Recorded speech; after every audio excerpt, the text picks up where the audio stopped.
ఉమ్మడి ఖమ్మం జిల్లాలో భారీ వర్షాలు కురుస్తున్నాయి. సింగరేణి గనుల్లో బొగ్గు ఉత్పత్తి నిలిచిపోయింది. Sathupalli JVR Kistaram open cast గనుల్లో బొగ్గు ఉత్పత్తి నిలిచిపోయింది. జేవీఆర్ ఓసిలో 40,000 టన్నులు, కిస్టారం ఓసిలో 80,000 టన్నుల ఉత్పత్తికి అంతరాయం ఏర్పడింది.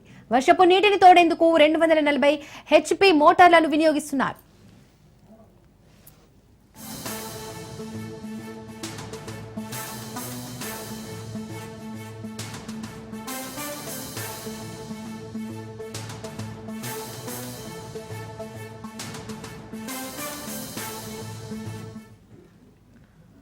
ఉమ్మడి ఖమ్మం జిల్లాలో భారీ వర్షాలు కురుస్తున్నాయి. సింగరేణి గనుల్లో బొగ్గు ఉత్పత్తి నిలిచిపోయింది. Sathupalli JVR Kistaram open cast గనుల్లో బొగ్గు ఉత్పత్తి అంతరాయం కలిగింది.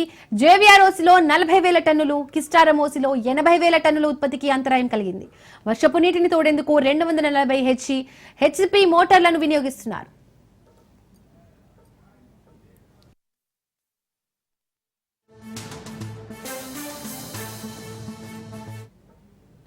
రైట్, ఖమ్మం జిల్లాలో వర్షాలకు సంబంధించి మరిన్ని డీటెయిల్స్ మా ప్రతినిధి ఉపేందర్ అందిస్తారు. ఉపేందర్, ఖమ్మం జిల్లాలో భారీ వర్షాల కారణంగా సింగరేణి బొగ్గు గనుల్లో బొగ్గు ఉత్పత్తి నిలిచిపోయినట్టు తెలుస్తోంది. దీనికి సంబంధించి డీటెయిల్స్ ఏంటి?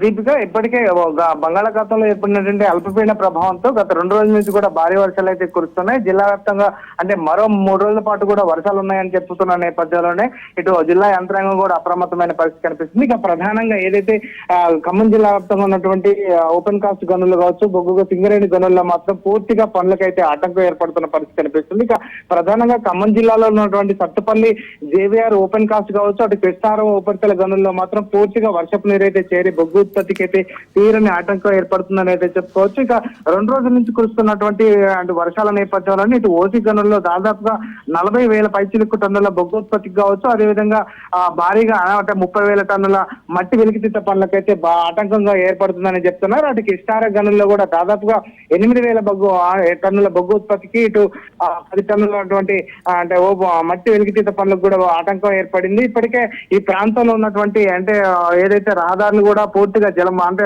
బురదమయం కావడంతో ఓపెన్ కాస్ట్ లోకి వచ్చేటువంటి వాహనాలు కూడా నిలిచిపోయిన పరిస్థితి కనిపిస్తుంది. ఈ నేపథ్యంలో భారీగా కూడా ఇక్కడ అంటే బొగ్గు ఉత్పత్తికి ఆటంకం ఏర్పడిందని చెప్తున్నారు అధికారులు చెప్తున్నారు. ఇటు ఇప్పటికే బొగ్గు గనుల్లో ఏర్పడినటువంటి నీటిని బయటికి తోడేందుకు HP మోటార్లు ఏదైతే హార్స్ పవర్ 240 హార్స్ పవర్ లో ఉన్నటువంటి మోటార్లు కూడా ఉపయోగించి అయితే నీటిని వెలికి తీసే పనులు చేస్తున్నారు. ఇప్పటికే సిబ్బందికి కూడా అంటే విధులను కూడా వారికి షిఫ్ట్ల వైజ్ గా కూడా విభజించి కూడా పంపిస్తున్న పరిస్థితి కనిపిస్తుంది. ఇక ఏదైతే సత్తుపల్లి సంబంధించి జేవీఆర్ ఓసీ గనుల్లో దాదాపుగా 18 మిల్లీమీటర్ల వర్షపాతం నమోదైంది. ఇటు కిస్టార ఓసీ గనుల్లో కూడా 23 మిల్లీమీటర్ల వర్షపాతం నమోదైంది. ఇక ఖమ్మం జిల్లాలో అత్యధికంగా కూడా ఏదైతే పగిడేరులో దాదాపుగా 3.4 సెంటీమీటర్ల వర్షపాతం నమోదు కావడంతో కొన్ని రహదారులు కూడా పూర్తిగా జలమైన పరిస్థితి కనిపిస్తుంది. ఇక రహదారుల రాకపోకలు కూడా పూర్తిగా నిలిచిపోయిన పరిస్థితి కనిపిస్తుంది. ఇక ప్రధానంగా ఏదైతే ఈ బొగ్గు గనులకు సంబంధించినటువంటి అధికారులు మాత్రం ఇప్పటికే సమాయత్తం అవుతున్నారు. ఇక్కడ కూడా ఎటువంటి అవాంఛనీయ ఘటనలు చోటు చేసుకోకుండా అదేవిధంగా బొగ్గు ఉత్పత్తికి సంబంధించినటువంటి ఏదైతే గని కార్మికులకు కూడా ప్రత్యేకంగా తరఫీదులు కూడా ఇస్తున్న పరిస్థితి కనిపిస్తుంది. ఇక బొగ్గు గనిలోకి వెళ్లే కార్మికులకు ప్రత్యేకంగా శిక్షణ ఇస్తూ కూడా వారికి షిఫ్ట్ల వైజ్ గా కూడా విభజించి అయితే ముందుకు పంపిస్తున్నారు. ప్రధానంగా మరో 3 రోజుల పాటు ఈ వర్షపాతం ఉన్న నేపథ్యంలోనే అక్కడ ఉన్న బొగ్గు ఉత్పత్తికి మాత్రం తీవ్ర ఆటంకం ఏర్పడింది. ప్రస్తుతం మాత్రం ఆ ప్రాంతంలో షిఫ్ట్ వైజ్ గా కూడా అంటే వాహనాలు కూడా తరలిస్తున్నారు, బొగ్గును కూడా వెలికి తీస్తున్న పరిస్థితి కనిపిస్తుంది.